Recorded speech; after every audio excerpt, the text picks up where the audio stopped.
Yoka Litea.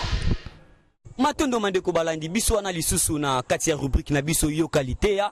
Na eteni na biso ya mina itoko kende bongo na kolanda matea ne sonya nzila epai wapi bazali bon kolobila bonzambe kati na bato. Ya solo soki mbula ekobeta kapona nini? Tolanda na bino elongo. Yoka Litea. Tuzala kozala mibale. Tuzala kozala oyo tambolaka na baeka tambolaka te. Bongo. Ok. Mbula soki enokaka mpona biso baki te. Otya ngolelo na mokili. Mbula enokaka mpona biso te. C'est le programme. Ce qu'on va tourner, nous allons faire ce qu'on va faire.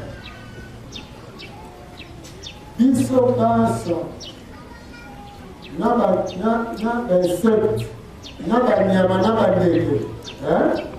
Tokosala mouvement, tokokende bale pona komela mai pona kosekola. Kasi banzete base déplacaka te. Et lokola base déplacaka te, nde bongo batie bibale epesa mai na likolo. Bongo mali wana ekita pona tango bazwa bilei mpe bazwa mai nde biso toprofitaka nsima na bango baeple non mouvant mbula enokaka pona bango me ndeke akosedeplace makelele bayo bongo nzete madeplace il faut madesala ye pona ekomela ye il faut koalimate likolo nyaka koalimate likolo.